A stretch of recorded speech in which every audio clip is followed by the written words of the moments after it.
All right, so I got a PS5. I wasn't planning on getting it. You got one, Like though. I was telling you earlier. I thought usually when I get a console, I wait until it drops down to like $300 or $400. I feel like the PS5 is extra expensive. This feels like when Sony kicked ass with the PS2, and then they went, let's go big fat PS3 EA SD Sports cards. big. Oh yeah, it's a new friggin' game. There was every kind of physical media. They actually were smart. They realized this could be an entertainment center, but they didn't foresee streaming media. Anyways, that's the PS3. It was too expensive. The Xbox 360 came in and was the people's console, indie games, nice and cheap.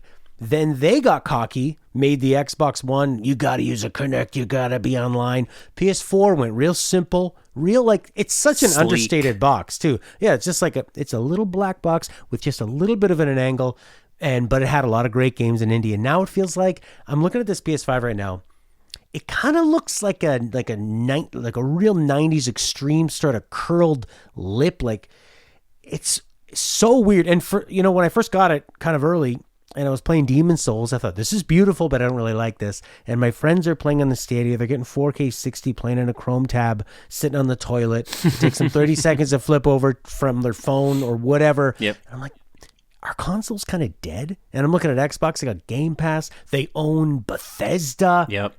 Square is dropping every game known to man on the Game Pass all of a sudden. MLB The Show is on there. That's a huge get. There are people that is why they buy a console, so they can play a sports game. And a lot of people just changed what they're going to be buying because of that. You have an Xbox, right? Yeah, I got an Xbox Series X. Similarly to you, I usually don't buy consoles day one, but with this, since the Xbox is my main family of consoles, and they were very much pushing for the Xbox Series X, anything you bought on Xbox One or 360 would be immediately backwards compatible. I was like, I'm going to need one eventually, and my Xbox One was already kind of taking a shit, so I was like, let's just get it. And there was all that hoopla about, oh man, they're going to be so hard to find. So I just decided, okay, I'm going to sit down. I'm going to try and get on the website as soon as they become available, get a pre-order. I was lucky enough. For PS5, did you just buy it on an impulse because of this rarity, because of this FOMO? It was completely accidental. I thought I'd like to get one around Returnal. I'll keep my eyes open. I was actually trying to shop for a printer for my father-in-law. Printers are hard to find too. And exactly, they are. And so I was going from like 2 or 3 different Best Buys. So I'm like, okay, I'm not going to... You can't call them because it puts you into like a main dumping phone line. So just hanging out in a pool with everybody else. Yeah, it's like they're all over the country. Mm-hmm. So I thought I'll just go on their website. It'll tell me where it is. And Best Buy locked me out. They said, you got to wait because we're selling PlayStations today. And I thought, it's your lucky day, Matt. And there was the disc version because my plan is to buy games day one that I want to play the hell out of them. And EB Games gives you $50 back, which is about half price now. The games have jumped up $10. Mm-hmm. So I ended up with it, but I was like, that's a big thing for me. The PS5 games are all $70. Not that the Xbox Series X games aren't, like the ones by Activision. I paid $70 for the cross-gen version of Call of Duty Cold War. But like PS5, wasn't Demon's Souls $70? In Canada, 90. Jesus. Over here in the US, it's 70, which, I mean, you've seen that jump before, like N64 games, some Sega Saturn games are like $120. But I almost feel like with the advent of streaming services, it's almost like that number needs to go down. I don't feel like people are going to drop 70. People will drop $70 on a new game, but the price needs to go up because it's been the same price for so long, and games are way more expensive. Oh, sure, as soon as HD came in around PS3 360 era, game development got super expensive. I just think you're going to see the rise of the mid-tier title. I think that's where which I'm all for. Oh yeah, I was just playing It Takes Two, which is the newest game from the people who made or Hazelight Studios. They made A Way Out. It's a $40 game that, for all intents and purposes, could have been sold at $60 last generation. Cool. And it looks fantastic, runs fantastic, has a lot of great ideas. And I'm noticing more and more of these games where now that the graphics have reached a almost everything is going to look good. It's in Unity. It's in Unreal 4. Yeah. Like, you don't need to have this huge budget to make 4K graphics. As long as the core game design is good, you can get away with making these cheaper indie projects and still have them look very good. So if it's up to the consumer, hey, you want to spend $70 on the new Tony Hawk remake or spend $40 on this brand new mid-tier title, I think more people are going to go for the mid-tier just to try, especially if they just dropped $500 to $600 on a brand new system like the PlayStation 5 or the Xbox Series X. Star Wars Squadrons was 40. a budget title. Yeah, it was. And for me, I loved TIE Fighter and X-Wing, the 90s games. I hated Battlefront, the new Battlefront. Sure, Battlefront 1 and 2. The new ones. And I thought EA is going to be making this. I hated their reboot of Battlefront, and I didn't like how they did the combat, but for some reason they made this game on a smaller budget, and they were so apologetic. They're like, we're sorry, there's not going to be extra stuff for you to buy. Like, okay, that we never wanted that. Yeah, we hate that. And there's not going to be like crazy cinematics, and you can't walk around an open world, and you're not even going to walk around. It's just going to be, but what's there is story. There's characters, there's enough animation, there's decent writing. It's weird though. It's like it's like making a sports game and then being like, okay, there's going to be no third person shooting. You're not going to have any loot rarity. And we're like, well, that's not what we want in a sports game. Like, if I'm expecting to play a Star Wars Squadron game, I want to be a pilot. I don't need to have an open world to explore. This isn't Star Wars Jedi Fallen Order. To that point, too, by the way, EA and Microsoft have buddied up, where now if you have an Xbox Game Pass Ultimate subscription, which is just their Game Pass plus their online service, you also get EA Play, which has Star Wars Squadrons. So I could download Star Wars Squadrons for nothing right now. Which it's such a good time to have an Xbox. Yeah. It's, and like so many times, especially because there are I know that there's a lot of PC gamers who will probably grab a Nintendo console and maybe an Xbox or PlayStation 1 to kind of like fill out the exclusives, maybe play with their friends. But I think there's a huge percentage of console owners who just don't want to play on a PC. Yeah. And they want things that are easily understandable. And I'm so loving that they've normalized it, that you need to have backwards compatibility. And I think what probably did it was this half step to the PS4 Pro and the Xbox, the Scorpio? I can't even remember. What was that one called? Xbox One X. Yeah. The Xbox One X. Scarlet.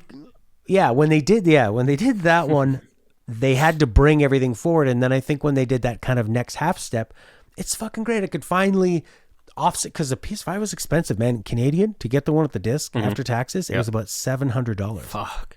And then I got to buy a 4K monitor. Otherwise, what's kind of the point of getting it? But I could sell my PS4 Pro, and I got a pretty good amount back for it. I got like $300, and I probably could have sold it for more. Sure. And so now it's pretty great where I'm gaming in 4K. Everything is locked at 60. Dude, I was playing Miles Morales, Spider-Man, which is the first game to kind of make me really feel like, oh shit, I'm so glad I got the PS5. Hell yeah. How you like that 60 FPS, that performance? You can't ever go back. Can never go back to 30 FPS. Exactly. I was starting off playing in the cinematic mode to get like the most graphics. Sure. And then Lena in chat was like, oh, you should check out the other modes. And I go, they have two great ones, 260 FPS. You can go, so your first one is cinematic, 30 FPS, 4K, HDR, all that shit, ray tracing. Yeah, all the extra. Then they have a 60 FPS that kind of like gives you an upscaled resolution, but none of the tricks. And then there's the other one where it's 60 FPS and you get ray tracing and dynamic resolution. Like a happy stuck with medium. that one. And after playing on that even for like 1 minute, switching back to the 30 FPS feels... it feels like the game is just slowed down. That's where I can never go back. That's where Xbox is getting a big boost right now. I mean, it was easy for me to buy a Series X because I knew that I wasn't going to be losing out on any of my library. But they have really reinforced the idea of backwards compatibility, because now they're doing this thing called FPS boost, where you're taking games that were 360 or games that were Xbox One, like the whole Halo Master Chief Collection. You got Grand Theft Auto 4. A lot of these old 360 games where they're doing just what they call FPS boost. They're going back and they're just unlocking these frame rate caps. That's amazing. And so you can go and you can play, like, I played Oblivion because it was the 15th anniversary of Oblivion the other week. The draw distance was incredible. It was running... I'm just imagining you and it's a party with just you, and you're wearing a little hat, and you have a banner like "Happy 15th birthday, Oblivion." Good job, Todd. Please give me Oblivion 6, Todd Howard. I hated Fallout 76. Why you do this to me? No, I mean, it was fun. I've been trying to get my girlfriend into it because she's getting into a bunch of different kinds of games, and we started playing Diablo, and she's expanding her horizon, so to speak. So I was like, hey, there's this game series called The Elder Scrolls. And before like doing Skyrim, I was like, hey, it's Oblivion's 15th anniversary. I was over her apartment. I loaded it up because I was like, you can see the beginning, the tutorial, because most Elder Scrolls games are the same. They're like, you're in the sewers, fight some rats. That's how you play the game. And as soon as I got outside into that standard Bethesda, hey, here's the big open world. Look at all the things you can go and explore. As soon as I reached that moment, I was like, oh, dude, they definitely improved this. It's kind of hard to tell in the beginning because you're in these like sewers and it's kind of all muddy, dark graphics. But as soon as I came out, the draw distance was so far, you could see just the little polygonal trees fully rendered in, and it was running at like 60. And I was like, oh, this kind of makes me want to play more of it than I was going to in the first place, because now I want to see what these big fights against these dragons that were like 20 FPS before, what they are like now. Absolutely. And it's just nice. It's like a free remaster. Dude. And I don't even have to do anything. Sorry, go ahead. I know. Well, that's the amazing thing is that because especially in this era where everything is about remasters and reboots and remakes, for Microsoft to say we're going to put money into a technology that's going to make the games you already own play better. Yeah. We're going to take away the money Bethesda could have charged releasing the Oblivion 15th anniversary edition that even just has an upgraded frame rate. People would be so happy. Yep. Final Fantasy 13 used to be the worst version on the Xbox 360. Now it is absolutely the best place to play it is on an Xbox, even a One X or an Xbox Series X. It looks bloody phenomenal, which is still on the PS3, still looks really, really good because it's Square Enix. It was the PS3. Sure. They came up with their own engine and stuff, but it's this free remaster stuff. I know that a lot of PS4 games, you play them on the PS5 and it's going to be, it's going to give you maybe like a super sampled kind of upscale. Yeah, to the better, 4K. But not really, really better. And if they can, they're going to bump it up to 60 frames, but and that's good, but it's not to the extent of what Microsoft is doing, where it's not just Oblivion. You can fucking toss in like the original Xbox Morrowind, and now you're finally playing like a kick-ass version of Morrowind. And that's on Game Pass too. Like on Game Pass. Well, it's amazing. So here's the nicest thing too: is I don't even have an Xbox. I'm getting excited about it. When you take your Series X and you just load up your account, here's the pro and the con to it. When you buy a PS5, you buy a PS5. It's a whole brand new system, right? I looked at the UI. I watched some unboxing videos when it first came out. It looks like a new system. You turn it on, you're like, this new UI. Let me kind of figure out how to think. The Xbox Series X is almost indistinguishable as far as UI and performance and the OS and the user experience than the Xbox One. It's the same exact operating system. It's just infinitely faster. So when I bought and I unboxed and I plugged in my Xbox Series X and I turned it on, it was the same exact screen that I was used to seeing. So I was like, why did I spend $500 on this brand new system for me just to get the same thing but snappier? It's like I went from Windows 9 to Windows 10 or something, right? Yeah. So that was the downside. But the plus side is how seamless it is. They were like, wait, what's your Microsoft account? Log in. Every game I've ever purchased is there. From Xbox One digital stuff that I got with the Games with Gold program 4 years ago, it's there. I can just click. Not only is the download speeds incredibly fast because of the new networking tech in there, but the quick load, I don't know if this is something the PlayStation 5 has, but like because of the solid state drive within the Xbox Series X, there's no such thing as load screens anymore. Like I can turn on a game and it's up within 15 seconds. But even beyond that... It's like putting in a cartridge. Sure. It's up. Even beyond that, though, I can run a bunch of different games. Like I've been playing a bunch of Yakuza Like a Dragon. And I've played a bunch of games in between. I play Yakuza Like a Dragon, save my game, pause it, turn it off or whatever, and switch to something else. Come back like 4 days later after playing 3 different games. You click on the icon and it says quick resume, and it drops you right back where you were without having to go through any. And the weirdest thing is it works on almost like a bunch of different games. When the Series X first came out, it was kind of like not working on some stuff, and we weren't sure exactly what it was going to support. Now it's like 60 to 70% of my games, I'll click on it expecting to wait maybe 10 seconds to see the opening scenes, and I'm just right back where I was, 5 or 6 days ago. And I'm like, this is like a 360 game. How are they doing this? And so if there's anything I appreciate about the Series X that kind of makes up for the fact that it's not this whole fresh, new feeling console, is that I don't have those 1 minute or 2 minute sections of checking my phone anymore. I went back and I played Control, the game Control by Remedy, because I had their DLCs, and that one was one of the few games where you didn't get a free upgrade. If you bought the Xbox One version, sorry, you get the Xbox One version. You have to buy the Ultimate Edition to get the series. Yeah, right. It's like the Call of Duty thing. Like there's a cross-gen bundle, whatever. Another reason for me to hate that game. Control's great. Calm down. I love Control. Either way. That's a future episode is us arguing. That'll be Game Court. Taking control to video game court. Well, yeah, that's another episode for another time. Control's great. Everyone should play it. Matt's wrong. No, I'm just kidding. It's up to you. But I went back and I played Control. Or you could just have a random word generator, and that's the same story. Sure. It was. I was like, let's play this first Control DLC, and I remembered what a loading screen was like. Seeing that bar go slow after only like a few months of playing with this. And when the bar doesn't go smoothly, it's like yeah. And I'm sitting there and I'm like, I'm going to check what's on Instagram. It's been months since I had the opportunity to even think, hey, this load screen's taking a while. I've had several times where my roommates have been like, how did you get in the game so fast? And I'm like, it's the power of the Xbox, baby. Just being a cheeky ass. But really what it is we as console players are now experiencing what PC players with super fast processors have been experiencing for years. It's just so seamless and so integrated in almost every game that you don't notice it. The best parts about the new systems are the parts that just everything goes faster, feels more tactile. So that's what I've been enjoying about the Xbox Series X. Yeah, it definitely feels like, obviously we went from an NES to Super Nintendo or, to CDs and 2D to 3D and all that kind of shit and then to HD. And I was thinking, is this generation going to feel much different? But that was a big discussion.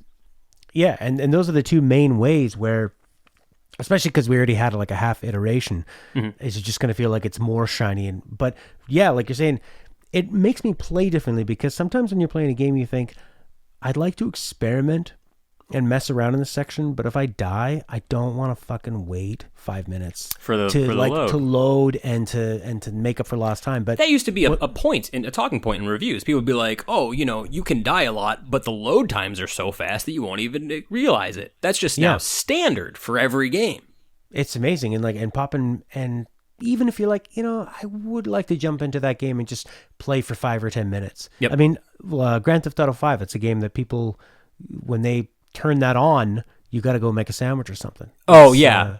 People, when the Series X first came out, there was the whole thing about The Witcher 3. If you fast traveled in The Witcher 3, the game actually loaded the map before it was able to load the load screen. So you'd get a half second where you would just see Geralt in this kind of like half loaded area, and then a half second of a load screen, and then he was already there. Because for whatever reason, the loading order was just more prominent on it. Like Witcher 3 was so fast.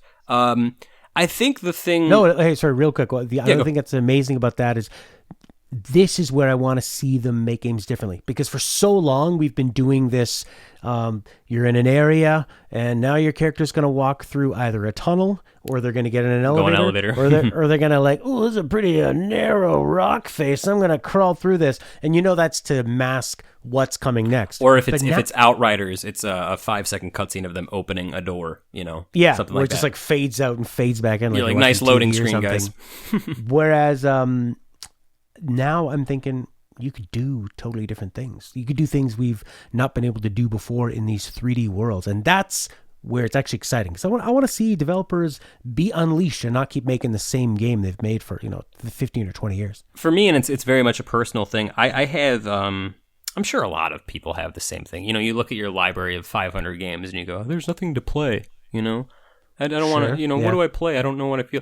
And a lot of times... Rocket League. Sure, exactly. Well, Rocket League is perfect because you boot it up. It's a 5-minute game. You're in there, you're out, and you don't have enough time to consider, do I have 20 minutes to spend on Rocket League? Do I want to play? And I would often get in this thing on my 360 or my Xbox One where I'd be like, okay, I'm going to play this game. And in the 3 minutes it was taking to load, to hit start game, to load my character, in that 3 minutes, my ADHD would be like, nah, you don't want to play this. You want to do something else. And so I would click it out. I wouldn't even get into the game before I decided I didn't want to play it. Now with the quick resume or the Series X loading fast, I could just go, sure, Rocket League. Rocket League's up in 5 seconds. I'm playing already. If I'm kind of so quickly into the game that I don't have enough time for myself to get bored. So that works for me because oftentimes I find once I'm actually engaging with the game, I'm having fun. I'm not worried about, am I wasting time or whatever. But if I'm sitting there staring at the fifth, developer splash screen as they try to load up the game, I'm like, do I really want to try another level of Outriders? Do I want to do another whole mission in Diablo? Now I'm just in the game, not even thinking about it. And hey, if I decide I don't want to play it, I just pause, and I don't have to worry about reloading it the next time I want to play because of the quick resume. So it works. I believe PS5 has something similar, but out of habit, when I step out of a game, I press start on it and I close it. I should really start leaving them up. And also, I think Demon Souls being my first PS5 game, it didn't play with that because it's a perpetually online game. So can't pause, Mom. It's an online game. Yeah. So what would happen is that I would load into it and it would give me this weird screen like, you've been disconnected. Same thing with Outriders, now that I think about it. There is no quick resume on Outriders. It was, So I think those games kind of burned me on that, so I just got into the habit of closing. I didn't like that negative feedback as we've been programmed by these electronic devices. But I'm loving it. Those are definitely, like you said, the two things we could never go back to now is like 30 frames per second feels like 20 frames per second used to feel. Feels like a flipbook. And the solid state back to an old spinning drive. Sorry, what were you going to say? What's the deal with that new DualSense? I've been hearing hearing that there's controller drift issues, which is whatever. You're going to have those. I mean, it's not whatever. Everyone should make workable controllers, but the thing that everyone was talking about were those adaptive triggers. I remember so many of my buddies getting a PS5 and playing Call of Duty Black Ops or whatever on it, and they're like, every gun feels different. You can feel when you're out of ammo. And I said, that sounds really cool. I know that they're putting a lot of money into that and they want developers to use it, but it's going to be down to the developers. I don't think you played Call of Duty, but there's, what's the Astrobot Toy Room? Yeah, I played Astrobot, Destruction All-Stars. When I was playing Destruction All-Stars, they have this thing where for the momentum of the car or whatever, the trigger for when you're driving, the adaptive can be so strong, it feels like you're gonna break it. Sure. Well, that's what I heard on light machine guns and other things with Call of Duty. Is that it's like you're holding down the trigger, and then as soon as you run out, it's like the trigger locks. Like it doesn't want you to push down the trigger because you're out of ammo, and then it's like almost like it releases if there's like a locking mechanism in there and stuff. Yeah. For me, vibration, I kind of prefer it on or off for different games. If I'm playing like a twitchy shooter, like a Fortnite or something, too much vibration can actually throw me off. Sure. But the idea of adaptive triggers sounded really, really cool. And it's not that the Xbox Series X controller doesn't have more vibration. It does, but practically it's just an Xbox One controller. That's just it feels a little nicer. Whereas the DualSense 5 or DualShock 5, whatever they're calling it, felt like a new iteration with different things that you could definitely work upon. And so that adaptive triggering stuff just sounded really cool. It is cool. You have a Switch and the vibration they get for, say, like Mario Odyssey, those two little Joy-Con. Yep.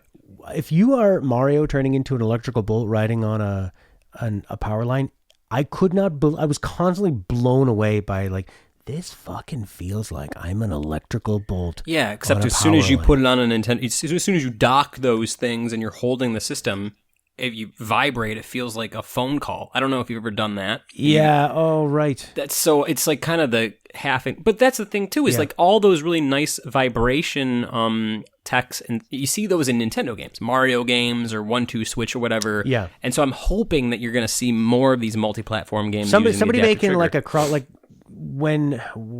if it's Doom and they're like, okay, we're making the Switch version.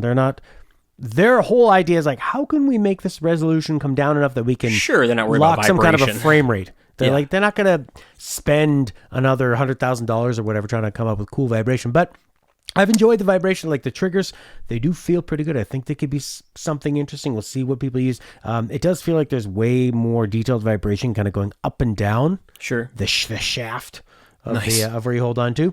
Cute. I don't know if I really like it. I like the DualShock 4. My only thing with PlayStation controllers is I don't like Yeah. that both analogs are down towards the bottom of the controller. Yeah, that's I feel like annoying. it messes with my brain during shooters. It seems like that was because you're in the wrong spot. Like your thumbs are sort of angled. Yeah. I think like the face buttons feel good. They're a little bigger. The L1 and R1 are a little bigger and softer and spongy. The triggers feel good. The D-pad's pretty nice. I'm surprised the Series X didn't do a charging thing. They're still hot with those batteries. I mean, I understand What why, is with that? Look, I don't know, dude. Microsoft, it's the same person over at Microsoft who was like, we have the Xbox One. We could do the Xbox 2, or we could do the Xbox Series X and S. And they're like, great idea, guy. What do you think about batteries and controllers? Like, I feel like whoever's making those decisions, it's the one person. Right. You know, like, you should be able to just plug in a USB-C as an option. It's 2021. You can plug in a USB-C. I don't know if you could, so it could be like a wired controller, but like I have rechargeable batteries, which I have to take out of my controller and then put into their rechargeable Energizer battery slot and then plug that. Why can't I just do that with my Xbox controller like every other? PlayStation's had it since PS3. What are we doing here, Xbox? They must have some ins with the battery market. I don't know. I know. I imagine like Microsoft went all in on buying batteries. Phil Spencer and the Energizer Bunny.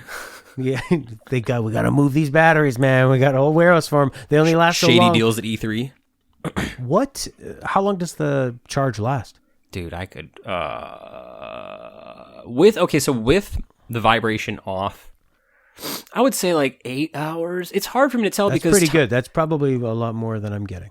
Like I also feel like when I put my headphones in and listen to the audio through the controller, it dies faster. Sometimes Probably. it's a it has mystery. to power that port. Yeah, exactly. So with the tendency to not have vibration on, but the tendency to use the headphone jacks because I'm up late and my roommates are sleeping, I feel like it's like a 6 to 8 hour, playing a game that's very intensive like Rocket League, where you're using the triggers and the buttons all the time. Whereas if I was just playing Minecraft, kind of walking around, maybe you wouldn't have to use as much vibration. But it's not, I don't feel myself constantly needing to take it out every 2 or 3 hours. I can have at least a few days and then reload it up. I've been happy overall with my Xbox Series X. I mean, I'm really enjoying the technical sides of it. I wish it was a little bit more flashy, and I wish it was a little bit more new feeling in terms of UI. But I gotta admit, between the Game Pass and then, dude, they have this Microsoft rewards program, and I don't want to sit here and start shilling out Microsoft shit, but they've kind of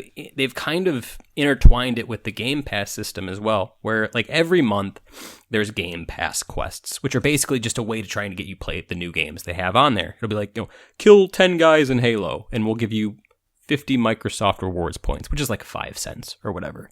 But over time, as you play games and as you check out because Xbox Series X uses Bing as its like search thing, you just start to get stuff. I'm not even kidding. Like I had $40 worth of Microsoft rewards points. They had this spring sale, right? Just recently. I bought, oh Jesus, what did I buy? I bought the Mortal Kombat 11 Ultimate add-on pack that had like all the skins and all the extra expansions. I bought Man-Eater, which is that shark RPG. I don't know if you remember that one? Dude, it's an open world third-person game where you play as Grand Theft Auto, but you play as a shark who's trying to kill humans in like a beach. Okay. So I bought that, and then I also bought Diablo 3 Eternal Collection. Whoa. Microsoft Rewards had a thing that was like, if you spend $50, we'll give you $5 back in Microsoft points. So I just redeemed my $40 worth, spent 50 or whatever. They gave me $5 back, and then through a bunch of other promotions, I already have like $25 just sitting there available. So for buying digitally and just kind of, going back and forth between the rewards thing and the Microsoft Store, there's just like a lot of customer loyalty they give you. Whereas I remember like on PlayStation, they were like, hey, if you get a platinum trophy, you can get a $10 credit once. And I was like, that seems like not so fun. Yeah, Sony definitely doesn't have, wasn't anywhere they had any kind of program at all. Buying games on Nintendo, you get some gold points here and there. Yeah, and after a while, it adds up, like $5 here, $10 there, which is kind of decent. But I do like the idea of accessing their games that are free so that everybody can do it. Well, not free, but you have to pay for the game sets. Microsoft got the memo that people were pissed with how they launched Xbox One. Yes. Their social media account, like their Games Pass account, It's on one of the Instagram, best Game Passes to follow. It's so good. It's they have that kind of running joke of like, call now, and they have some fake number. I'm sure. No, the numbers are real, dude. The numbers really? are okay. So it was a Twitter thing. Someone was like you said, it was one of those fake infomercials. Call now to get Xbox Game Pass. And somebody commented, they're like, "Who is this number? I keep getting like the voicemail machine for some lady." And then the Xbox Game Pass account replied like, "It's definitely not my boss that I'm looking at right now." So I think they're like cheekily putting in like different extensions for within the Xbox Live Xbox Game Pass market. But they're having fun with it. That's the whole point. They're having fun. Whereas like before, Xbox and Microsoft were looked at as like kind of like the uppity kind of like, you know, like Xbox One. Just look at what they did. They seem like a bunch of assholes, and then now they seem to be having fun with it, which is good. They feel like they've somehow managed to make themselves the underdog, and they're Microsoft. And they have way more money than Nintendo or Sony. Definitely. Like they're trying to kind of become Elon Musk, where they're like, we're just going to come up with cool ideas. Let's fucking buy Bethesda, bro, I guess. Yeah. You guys like Elder Scrolls? What if you just had all of them? Oh, like, wouldn't it be cool if they were way better than the original versions for free? So when you just said Bethesda, once again, like the Microsoft Rewards thing, right? You click on the Microsoft Rewards app and they're like, "Hey, take this Bing quiz for $1 worth of Microsoft points." You're like, "All right, what is it?" And it's like, "Hey, here's 10 questions. Can you guess which game is published by Bethesda? Is it Doom or is it Halo?" And I'm like, "It's Doom." They're like, "You got it right." And you do that 9 or 6.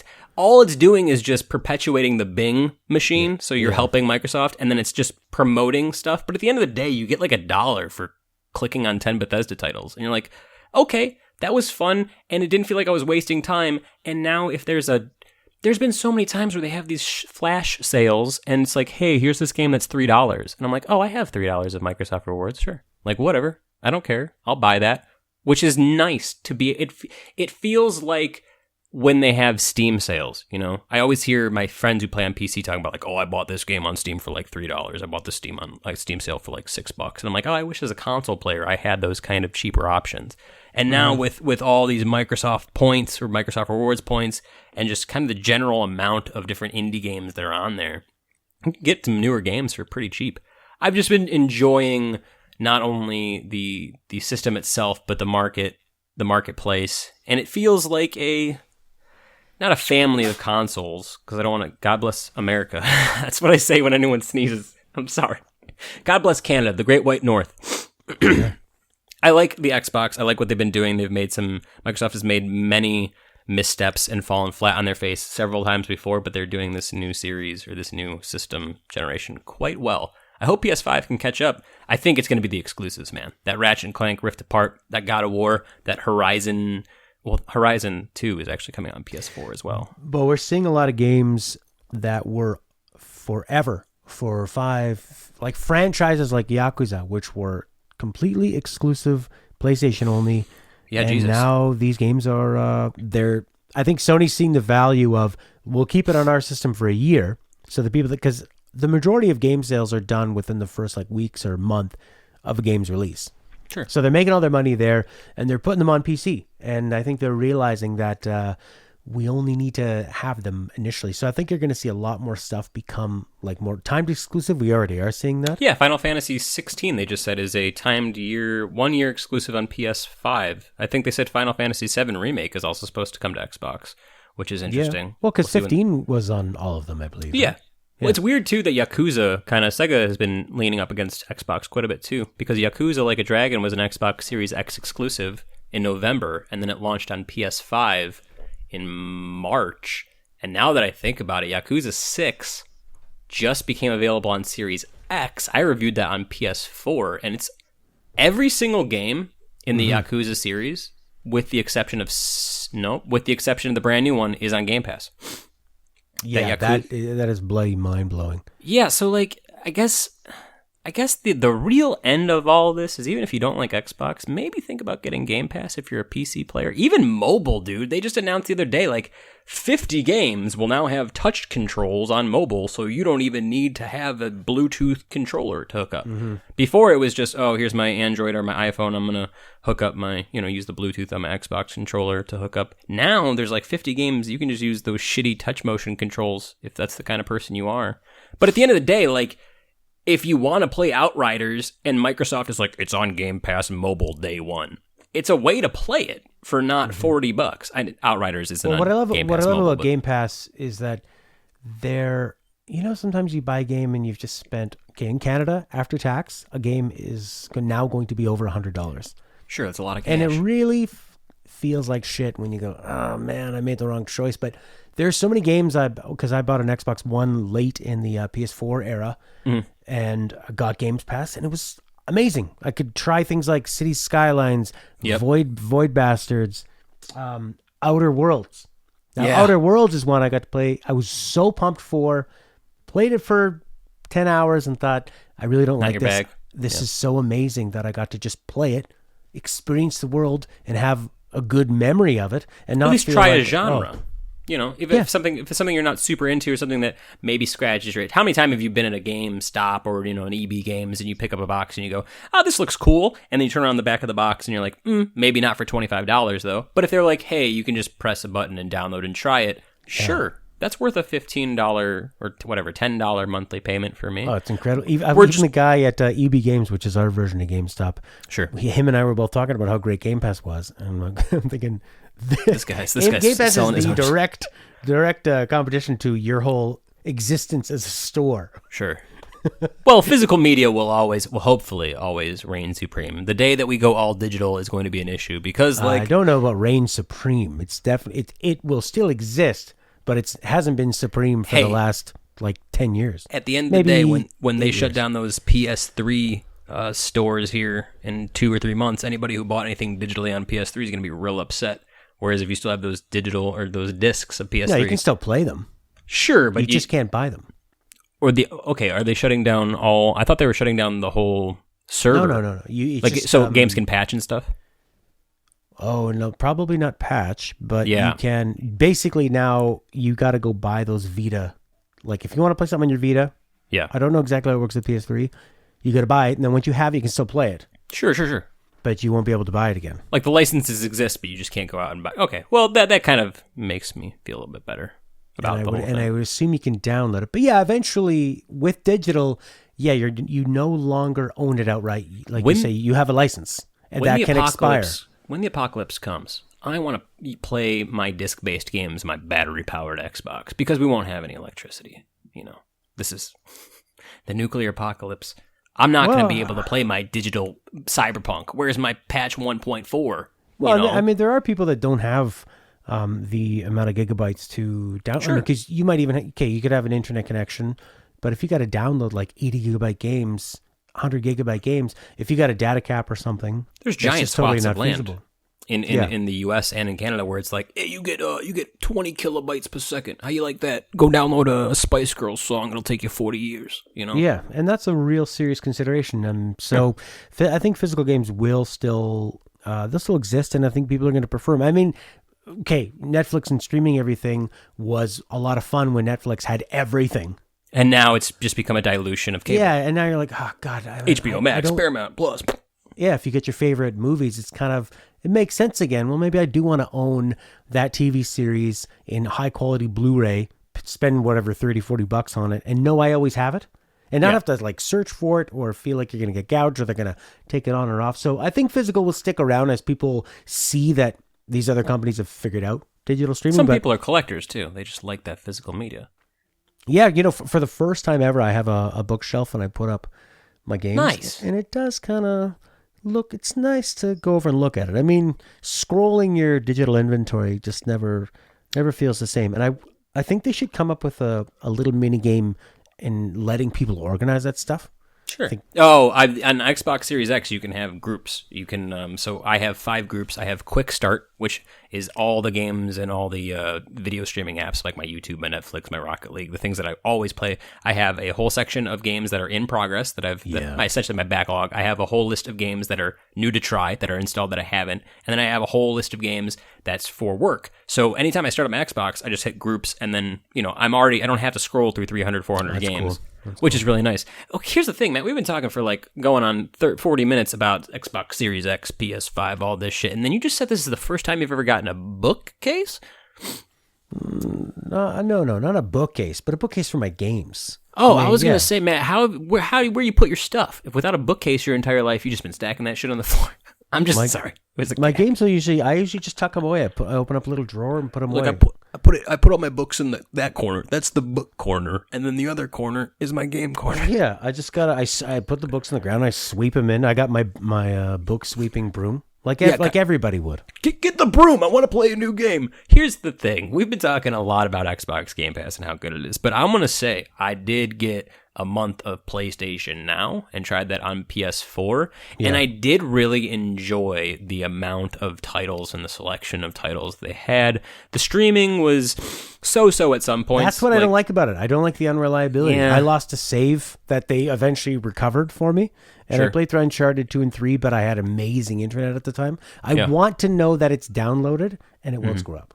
Well, and that's the problem is it's like a 40-60, you can stream only versus download. My girlfriend had played Dante's Inferno, which if you don't know, those listening, is basically a God of War ripoff, right? Hack and slash. So she really liked Dante's Inferno. And I was like, hey, if you like that, there's this series called God of War. That's really cool in Greek mythology. That's so weird. That's like, man, I played this game called The Surge. It's so cool. And what's Dark Souls? Yeah, okay, look. I see Dante's Inferno was hell and bloody and gory, so she was interested in it from that perspective. And so it was more appealing to her than Kratos go fight Zeus or whatever. Just the idea of exploring the 7 floors of hell was a little bit more enticing.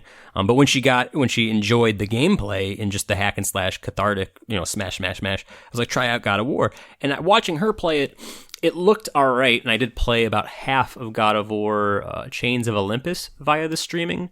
The biggest problem, though, is sometimes it just chunks and the frame rate becomes not only PS2 frame rate, but 5 frames a second, and then when you're making these jumping puzzles, it was just frustrating seeing her get even more upset at different puzzles and thinking that maybe she was doing things wrong, when in actuality, it was no, your game just dropped. I was watching her do this one part. And real quick, the whole, we're talking about the whole great thing about this generation that makes you feel like you're in this next gen is that everything's locked at 60. Sure. So if you can't guarantee that, then your service is totally failing. There's this, and this goes for both Xbox and PlayStation. With regards to frame rate, I was watching her play God of War, and there's a part in God of War. Well, there's parts in every goddamn game like that where it's mash the button to beat the guy, right? And she was. How is that still a good idea they put in games? And then you got to press square really fast. Well, this was 2005, man. We're talking about God of War 1. The very end. That was pretty groundbreaking. So immersive. Well, yeah, it basically popularized QuickTime events. But so she's trying to tap the circle button to kill the boss and just not having a go. And you could see her getting super frustrated. 15 times she's trying. And she eventually did it. And I went and I played the beginning of the game that later that night. And it was because the streaming was, fluctuating that it was dropping inputs. So you could be tapping 3 times faster than the game was expecting you to, but because it's dropping your inputs, it's killing you, and it's making you feel worse. And I was like, that kind of sucks.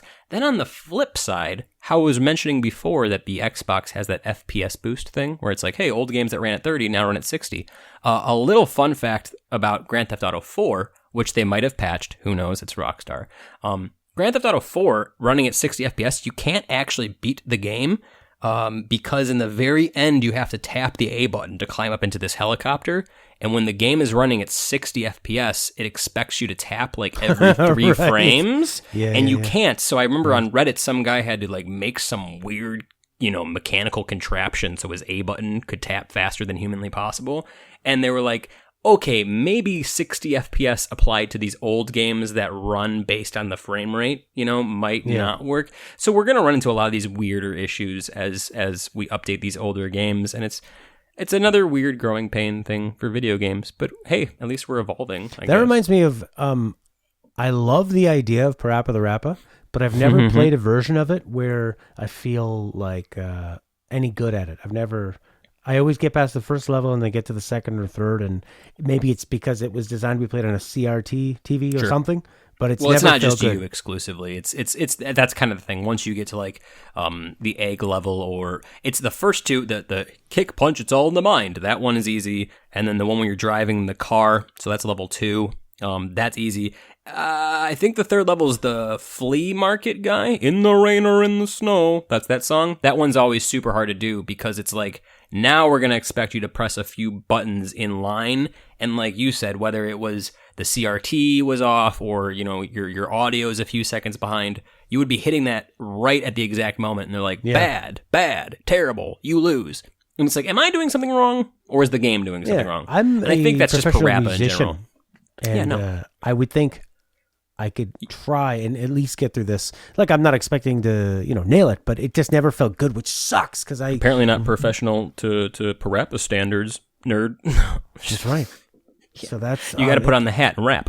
It's such a bummer because I want to enjoy Parappa so much. They should just make a new Parappa. That would be a remake I'm excited about. Yeah, and they did make a. They need to address that in the trailer and put that as the last part. And the timing actually works. And admit that they screwed that up. They made a spin-off Parappa that came out for the Wii exclusively. It was called I don't remember. It was one of the secondary. Jammer Lemmy? Oh my god, that shit sold I'm not even kidding, I think 17,000 copies worldwide. It's first month. It slammed so bad. Wow. And I think that's why they've never gone back to Parappa. Which is weird because why would you base Parappa off of a spin-off? But I want cool. It's music, it's cartoony, it has a good attitude. It's fantastic. Works so well with what they're going for. Anyways, that's about it for this week. So, it was a good time. At the end of the day, are you enjoying your PS5? Are you happy with your purchase? I'm really loving it, and Miles Morales, how bloody good that game is and how much it nails cinematic action the way at a Naughty Dog level. I'm actually won over by the charm of the game. It'd be so easy for the characters in that game to be annoying and stupid, but I'm totally bought in with the charm. I'm actually enjoying it being an open world and going around, and they don't force you to do tedious things, at least in the first 5 hours or so that I've played. Sure. Combat feels pretty great, pretty intuitive. Maybe it'll get a bit tedious. I don't know. But the game fucking looks great, feels great. I love it. I feel like we spent a lot of time saying, Xbox is good at this, PlayStation has this. But at the end of the day, I feel like both systems are definitely strong. And if you buy a PlayStation 5 or if you buy an Xbox Series X and you just want to have a new game system, you're going to be satisfied with your purchase. I think if you're looking for something super, super, super groundbreaking and you own a PS4 Pro or an Xbox One X, it is just another half step up. We're not seeing this photorealistic stuff. But by no means is the PlayStation 5 a bad system. By no means is, I think, the Xbox better in one way or the other. I think we're just now seeing, the game industry evolve as we go, like I said earlier. And I'm excited to get a PS5 as well. I just think, like Sony has always done, they're winning with those exclusives. And as soon as God of War 2 drops, for me, I'm going to be all over it. Ratchet and Clank, I'm going to be all over it. And all it takes is a handful, maybe 2 or 3 stellar titles, and people will buy a PlayStation. That's how it's always been. Let's do a prediction. I think that Xbox is going to have a pretty sizable lead. I think it's going to be similar to the PS3 era. First off, it's hard to get these consoles. Yeah, that's a whole thing. Game Pass is looking so good. Bethesda's looking so good. They haven't even announced what's going to happen with Elder Scrolls. And what else? Are we predicting who's going to win the console generation? Yeah. I think definitely Xbox is going to win. Nintendo. I would love to see that. Nintendo Switch Pro coming in hot, 4K. It's going to have Legend of Zelda, Breath 4K, of the Wild 2. I guess cloud gaming is what they're going to go with because it can't process that. But they have, there's going to be an article up on the website that you guys can check out more, but the new rumor of the Switch Pro K is that it's going to have some chipset that can kind of do the same thing the Xbox does with the FPS boost. It can take existing games and run them up to 4K. It's a little bit muddy on what it's going to do, but I think with the hardware from those little discs. Correct. Yes. How And could this it is do all, that with It's the an the NVIDIA cartridge chip. is the size of a thumbnail? It's an NVIDIA chip. It's a new chipset. What is it? Like that I don't even know SSL the acronym. stuff that it's doing? Yes. I would have to look. Okay. So it's going to be like sort of a technical magic trick. Oh, interesting. Sure. I And thought then it when was you just plug it going in, to it's be forked. cloud gaming. It might also be that. But Because the I know big they do thing that with were- Control. Like you can play Control on the Switch, but it's not it's not a download. Sure, yeah.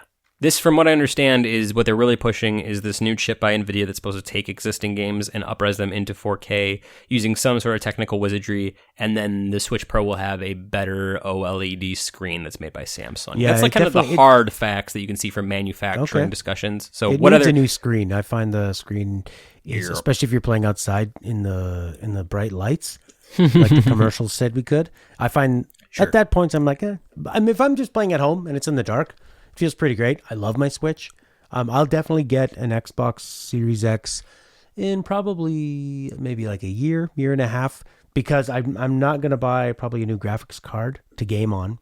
I might buy it for streaming, but I Sure. would just like to be able to access those other games, play the killer versions of them. When I get a hankering to play Morrowind or Oblivion, I Yeah. don't want to have to download it on a PC, install a bunch of mods, troubleshoot. Yeah, find the app. I just want it to go and I want it to work. And so I'll be happy to have them all. It's a great time to be gaming, and I'm loving the competition. I love that Microsoft is forcing Yeah. Sony to add more value. I love that Nintendo is showing them that they can run all these killer games in a handheld way. I love that Stadia and NVIDIA GeForce are forcing the console manufacturers to say, you're asking people to spend, in Canada, $700 on a new console Sure. when And they then can play on a Chrome tab? Yeah. So you're all this competition is just adding more value for consumers. So you think Google Stadia is going to win? I think I interrupted you when you were saying. What's your prediction? Who do you think is going to take the cake on Generation 9? Are we in console Generation Xbox. 9 now? Xbox for sure. Xbox. I think when they start dropping some, it's going to be too late by the time, like PS3. By the time they got the great. good games on the PS3 and they figured it out, people had built up too much steam. Now that they got MLB The Show, when they come out and announce what's happening with Elder Scrolls 6, if that starts That's off the nail in the coffin. on not a PlayStation, then millions of people are going to go, because they're just like the sports people buy a console. There's the Yep. Elder Scrolls people. There's the RPG Yep. people, and they're going to go, that's my thing. People are fucking playing Elder Scrolls 6. Sure. There isn't a world where Elder Scrolls 6 comes out and people are like, I'll wait on that. It's It just could not be going to horrible. happen. Yeah. Because People will games buy are it. sold on the last game's reputation. Yeah. Don't pre-order games, people. No, definitely don't. Don't pre-order games. Wait until we review it at a90skid.com, or you see Matt talking here on a 90s Kid, our videos, and saying that it's great, and then you buy it. Trust those you love. Because all you're doing is rewarding them to put out terrible games, or games that are broken at launch, is what you're doing. Yeah. You, don't You get a reward- Cyberpunk thing. That's what happens. Cyberpunk which wouldn't is have really happened. too bad. Mm-hmm. They just overhyped it. That's a lesson of like, don't overhype it. Just remember how Bethesda, talking to them again, Fallout 4, they announced big announcement at E3. That was fun. It's out in a couple months. When you hype everybody up, Cyberpunk's coming for 7 years. Well, and they started selling pre-orders for Xbox One and PS4 like 4 years before the game came out. And then when Yeah. it came to the tough decision of, well, this PS4 and Xbox One version is shit, doesn't work, and looks like garbage, should we can it and just focus on next gen? They're like, well, we already sold 4 billion copies Yeah. on Xbox One 3 years ago, so put ourselves in a corner. If you would have, man, that's industry talk. They got themselves into a big mess, and it should be a They reap lesson what that they everybody sowed. should pay attention to, and just stop hyping it. It's like Final Fantasy VII Remake. They love coming up it seems like every new PlayStation, like on the PS3 they did it too, they tease you with, hey, look, it's Midgar, it's Cloud, it's Aerith, and it looks It's better. coming. And then this whole debacle of like, now it's a multi-part series, and Final Fantasy VII Remake, Interlude, Exurd, whatever. It's a joke now. But at the end of the day, gaming is still good. We It's have a not great seen the time to collapse of an industry. We're still far more profitable than the movie, music, and television industries combined. So gaming is here to stay. oh, that's fantastic. And you know what I like about games too is that bad movies can make a lot of money. Yep. But bad games rarely make money. unless they're so bad that they're good, and then even Yes. then they have their own artistic, you know. And that's very rare in almost every medium. It's I get what you're saying though. You can kind of throw a bunch of CGI explosion Marvel garbage on screen and be like, hey guys, it's your new summer blockbuster, and people let their eyes glaze over, eat their popcorn, spend their $12 and say that was fine. Yeah. Whereas you can only get that far with a game before people go, this is shit, it's repetitive, I don't want to, I want my money back. And I think that discerning eye and that critical eye that people have had is what keeps the quality up. So gamers, keep it up. And this is a great time to be gaming, and I'm excited. I'm like so excited to play my PS5 at the end of the night, play a little Rocket League, play a little Spider-Man. I'm going to go do that right now. Gaming's here to stay. Talk to you next time. People, you go to 90skid.com for reviews and news. We got videos on the YouTube. You can listen to this audio podcast as well at a 90s Kid, whether you're listening on a podcast right now. Thanks for downloading it or watching on YouTube. Yeah. Goodbye. Goodbye.